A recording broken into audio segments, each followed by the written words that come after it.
Hello, everyone, and thanks for joining us for Access City Council. I'm your host, City of Las Vegas Communications Director, David Riggleman. Coming up on this show, Councilwoman Victoria Seaman will be serving another 4 years in Ward 2.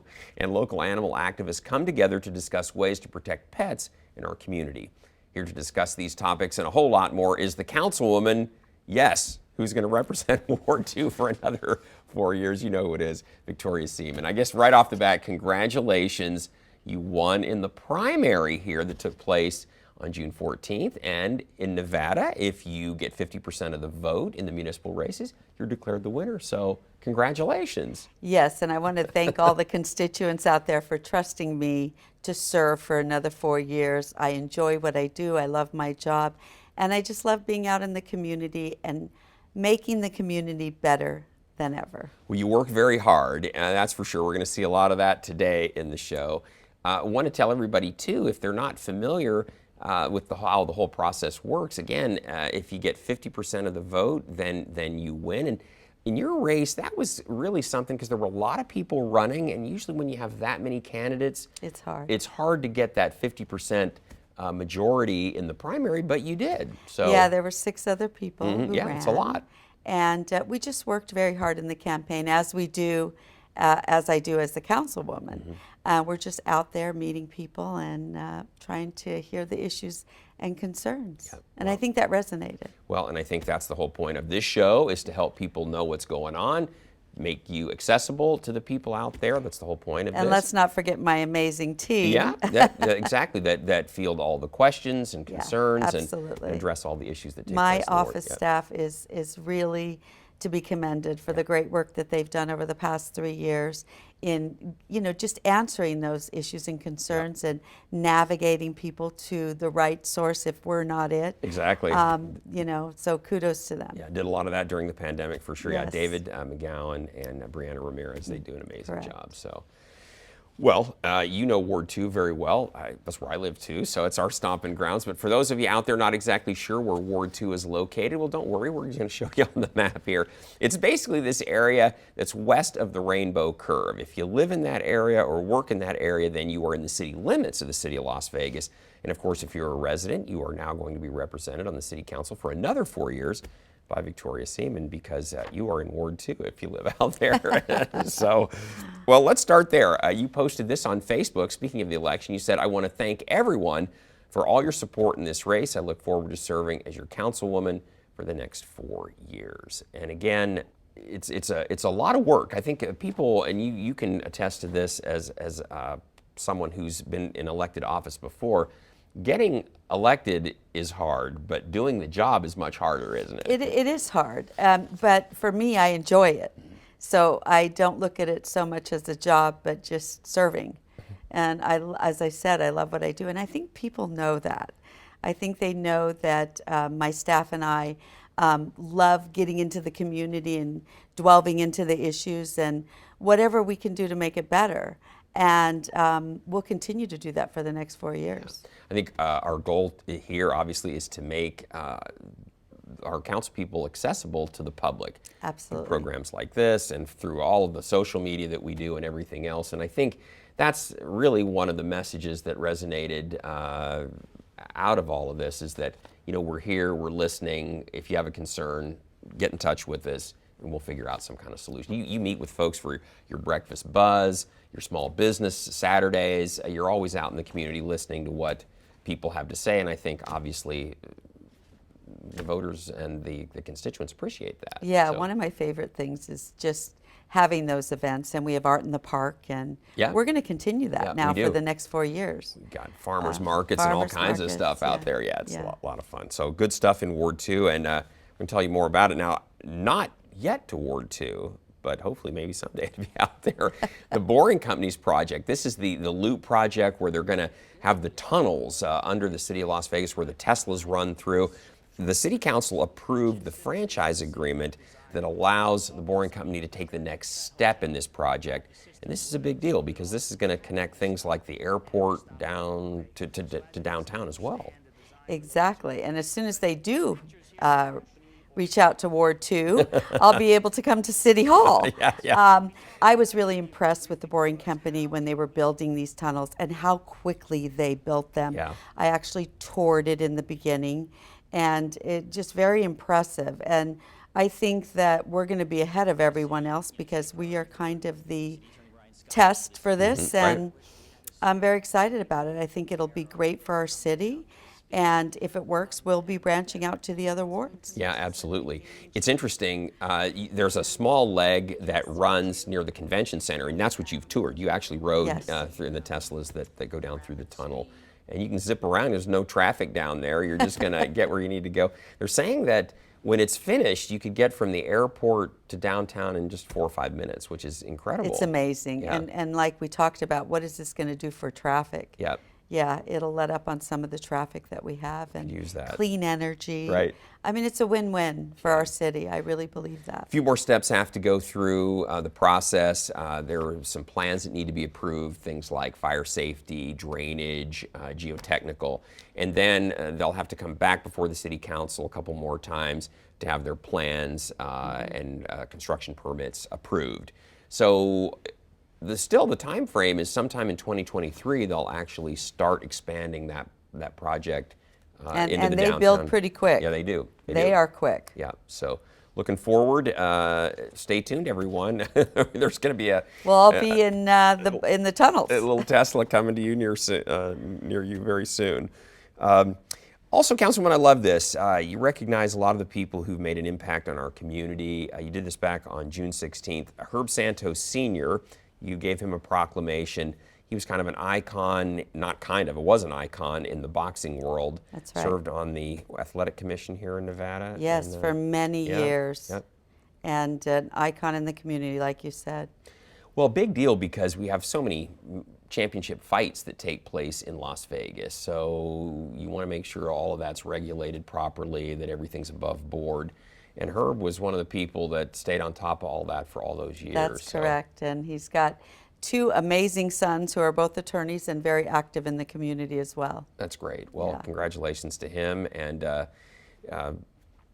success to his family. And thank you, Herb, for all the things you did for athletics in Nevada. Absolutely. I mean, because now all of a sudden, we're not just the entertainment capital of the world, but we're also becoming a sports capital too, with the Golden Knights, the Raiders, everything else, and all the prize fights we have, UFC, everything. So it was kind of a celebration of his 80th birthday too. Yeah, very nice. Yes. Very nice. Well, congratulations, Herb.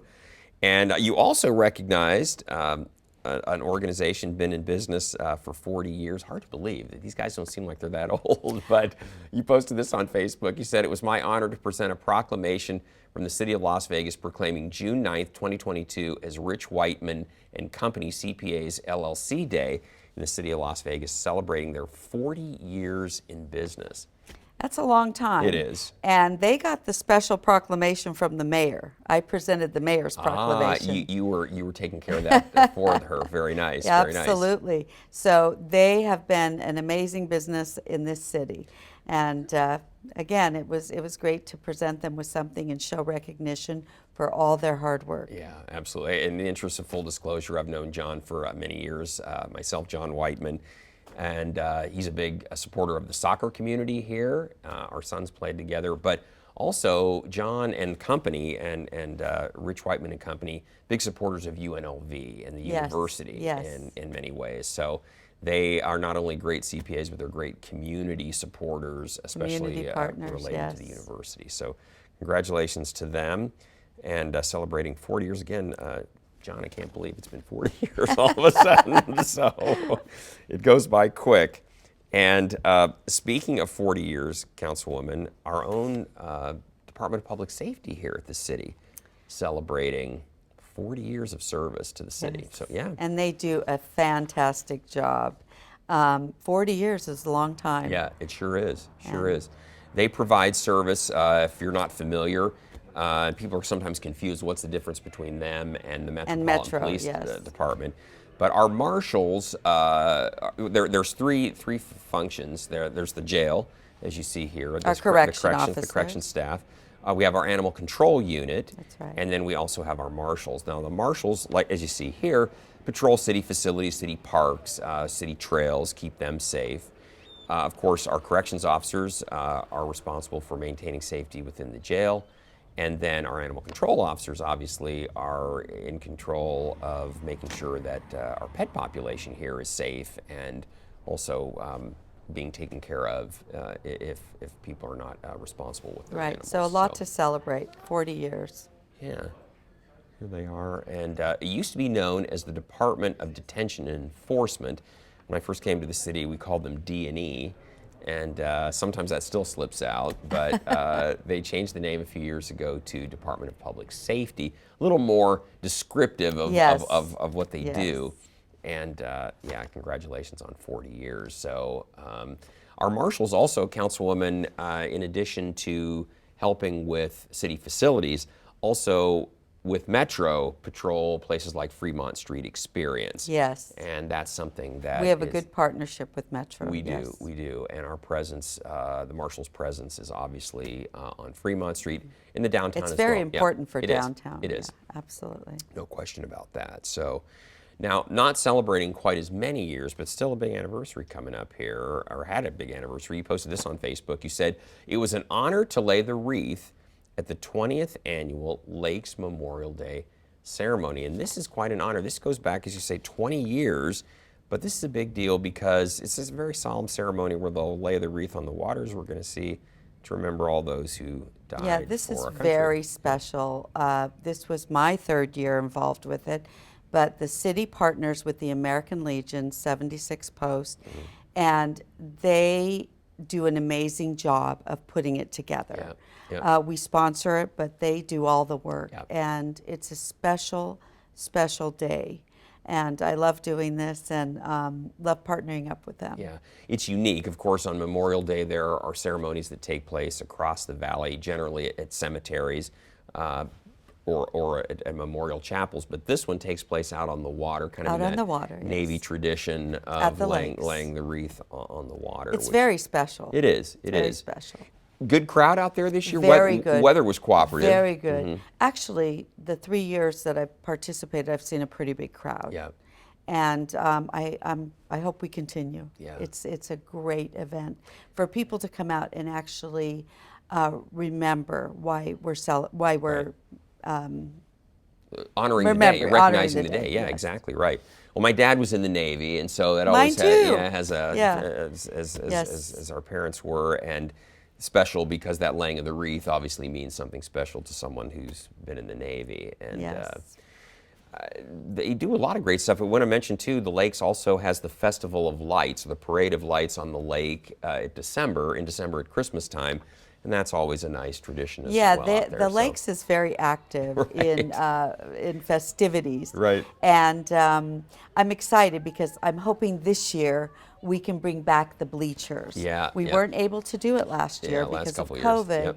And that's such a special night too, and people should come out and see the boats and the parade, and they go all out. They do. They're decorated. They decorate them for the holidays, and they do a little ring around the lake. Yeah, and they win awards for best decorated. You help judge generally. I help judge. Special award from the Councilwoman. Exactly. So stay tuned for that. They'll be coming up in December, usually a couple of weeks before Christmas is generally when it's done, on a Saturday night. Yeah. Sometimes it can be a little chilly. No, it's very chilly.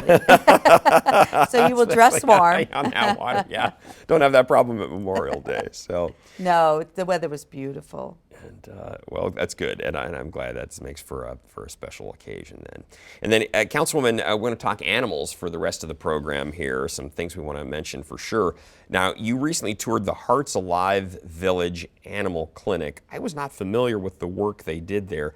So tell us a little bit about this and why they do such good work in our community. Well, before I became elected, I wasn't familiar with any of them.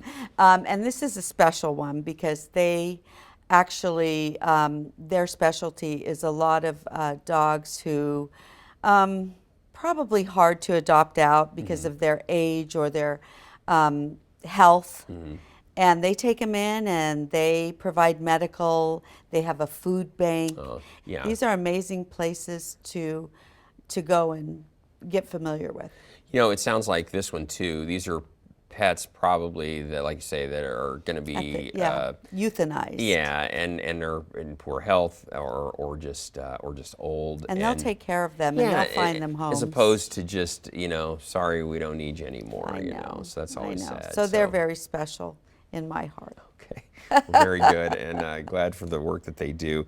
And then, Councilwoman, you hosted a animal safety town hall meeting. It took place back on June 16th. You posted this on Facebook. You said, "It was a successful animal safety town hall. Thank you to all the citizens and local rescues for attending and providing their thoughts on how to help our animals in the community." And you had a big turnout for this. Yes, we also had animal control there. We had Metro there, the animal abuse department, and we had rescues. And I think it was an important town hall, and I think that we should bring the community together more often so that we can get familiar with all the rescues. We can talk about the issues and concerns for animals. The legislature will be going back up next year. Right, And we 23. want to look at some of the NRS statutes, some of the city ordinances, and find out what the issues are. And I was just grateful that everybody came together and had a wonderful town hall. They can be emotional, but this one was very successful, Good. very peaceful, very, I think we learned a lot. What did you hear, Councilwoman? What are some of the takeaways from that? Well, I think some of the takeaways were basically how we can work together as Rescue Animal Foundation. I think some of the other things, and we'll be hearing from some guests today, but some of the other things were, I think that we have a miscommunication with the different rescues in the Animal Foundation, and now we can have direct contact with each other. I think some of the issues are summer with the heat, animal control and what their job is, and what their how to work with animal control. How it was just really important to hear have everyone. that dialogue. Yeah, have that dialogue. Well, very good. And it's interesting, too. I think that one of the things that we're going to hear from our guests coming up is, again, that spirit of working together. The mayor worked on that with a lot of the nonprofits here that help the homeless. And they were all kind of working a little bit in silos, not working with one another. Well, then there was a lot of talk about, well, how do we, maybe you take care of getting the food, we'll take care of getting the housing, et cetera, where they kind of melded their talents. And hopefully that's kind of creating relationships. Yeah, exactly right. Because when you have a relationship with someone, it's easier to work with them. And instead of having this stigma about different rescues, do this. We can all come together and ask the hard questions and work together. Yeah, exactly. So because we all have the same goal. Yeah, exactly. And it's animal safety. Right. And I think people needed to understand what the difference was between Metro's animal department detectives and what animal control does. Right. The abuse, and the DA's office too. The unit from Metro and the DA's office that investigates animal abuse versus what our animal control people do, mostly stray animals, animals that are lost and wandering, and that's a lot of what our folks do, helping find pets that have gotten out. We see a lot of that. We'll talk about this when the guests come on. 4th of July is coming up. A lot of noise, a lot of scared animals. And we're in the summer, and we need to really talk about, I don't think people realize that when they put their dog in their car and they run in somewhere for 5 minutes, that their car can get to 110 degrees, and that's not safe for the animals either, and it's illegal. So don't do it. We need to talk about that. Well, as Councilwoman says, we're going to hear from a few of the animal activists who attended the town hall in our interview segment, which is coming up right after this break, so please stay with us.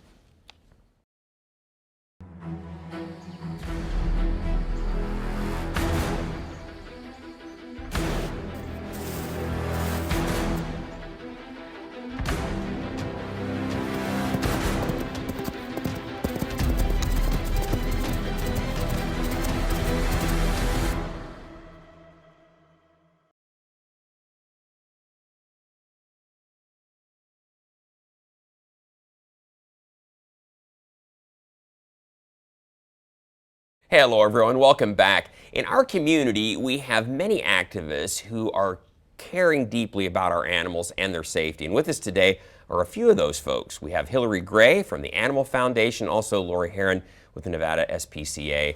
Two very strong voices in our community for animal safety. Councilwoman, I know, again, this is something near and dear to you, especially as we head into the summer months. We have all kinds of things that present some concerns for our animals, right? Yeah, and that's why I have such a good relationship with these ladies and other organizations with animals, because it's important that we share our concerns and that we get it out to the public and we communicate with the public, especially with summer coming up, and they're going to give you some tips. Yeah. But the one I can say is, you know, if you don't want to walk barefoot on that pavement, don't expect your dog to. So there are many more tips that these ladies will share with you, but we got to take care of our animals. Yeah, this time of year, again, Hilarie, thank you so much for being here. Lori, thank you so much for being here. I think summertime presents issues from the heat. Also, we have 4th of July and all of the fireworks that are going off. Lori, let me start with you. Let's talk about fireworks safety a little bit. I know a lot of folks, maybe they can't get away, take their pet away for the 4th. They don't have the ability to do that. Is there anything you can recommend or that you think is a good solution to help calm the pet down during the 4th? Sure, absolutely, David.